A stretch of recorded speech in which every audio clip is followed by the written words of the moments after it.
Hey everybody, thanks for tuning in to another video here on Mann's journey. In my last video, I was talking about how it just seems easier to do things for other people or to have like motivation when somebody else is involved. And for me, I specifically was thinking about, it's easier to have motivation for someone else. But in this video, I want to talk a little bit about how that has to be balanced with the fact that they may not do anything with the enthusiasm that you have. And that's on you. It's not on them. It's not their responsibility to do what you want them to do just because you'd like them to, no matter how much you would like them to. So don't let that get you discouraged, though. Just realize that is a part of what can happen. You can't make them do anything they don't want to do, and but you can be an example and you can be an inspiration. And I was just thinking about that and how the idea of inspiring someone is more than just telling them something, but showing them as well. So as easy as it is to just want to go, hey, here's all the checkbox list things you need to do, they may not do them. They may not be ready to do them. They may not want to do the things or the way that you think that they should. They might not actually even be interested in any of the things that you have, any of the thoughts that you have. And the only reason we get upset with that is because we've put an expectation on them that they want the same thing that we want. And that may not be the case. Or it might not be the case at the moment. So don't be discouraged. You can still be an encouragement, again, by your actions. Just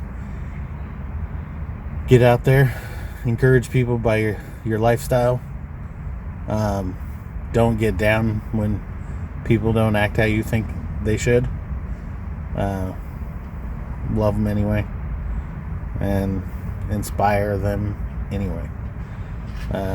And either they'll come around and eventually do the things that you're hoping they do, or they won't. Either way, we can only do what we can do. So that's all for this little bit. The other thing that I've been thinking about is I was listening to some things by I don't know who, Tim Ferriss was one of them, and then some things from Arnold Schwarzenegger, actually, who was talking about vision and goals and setting those and setting them very specifically. Like, if your goals are too vague, then they're harder to take action on. They're easier to put in the corner. But the more specific they are, then the easier it is to turn those things into actual actionable steps. And here, he can just tell you better than I can. Let me just have Arnold tell you. I think the secret to success, it doesn't matter if you come from a little village or from a big town. There's one thing that you have to do, and that is you have to first of all work your ass off. And number two, you have to have a very clear vision of where you want to go. You have to be brave. You have to be tough. Have the discipline to follow through. And it is very important that you don't listen to the naysayers. Never give up and never be afraid of failure, because otherwise you box yourself in and you limit yourself. I was never afraid to fail when I ran for governor. I was never afraid to fail to tackle anything. because you should not be afraid of failure. That's just part of life.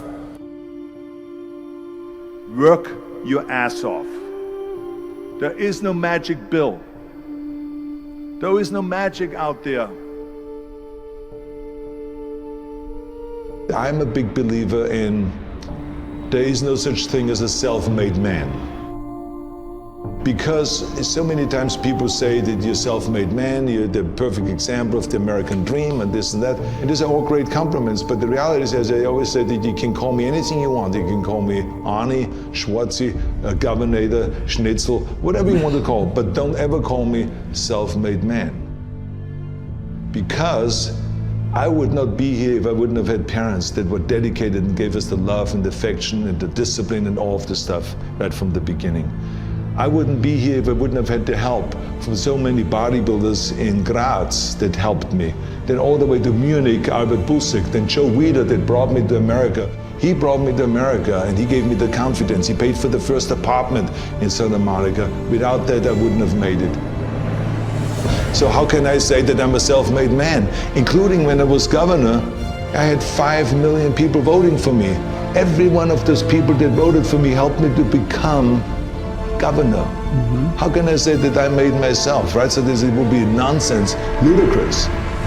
So this is why I say those are the things that I think were important for me to be successful. And like I said, it doesn't matter then from what village you come from anyway. You have to recognize that, and those are kind of the elements that make one successful. So that's what I mean when I say that you can still be an active part in someone else's journey. You can still be motivating, all that stuff, because like Arnold said, there's no self-made person. It takes everybody at some level to help people be as great as they can be. And so even if somebody's not acting the way you want them to, or listening to the advice that you're giving them, or at least it doesn't seem like that, just remember that none of us are self-made, and that the things that we do for people, it leaves a mark, whether you see it or not. So just wanted to add that in here as I'm doing this editing. If you guys had unlimited resources, what would you do with your life? Or what would you do differently with your life than you currently do? Just a thought, something I'm thinking about a lot. Something that Timothy Harris was talking about in the book, or in his book, The 4-Hour Work Week. So I'm just curious as to what you guys think, what you guys would do. Yeah, let me know in the comments. Tell me down below. Thanks for watching the video. Like, comment, subscribe, do the thing, and we'll see you in the next one. Bye.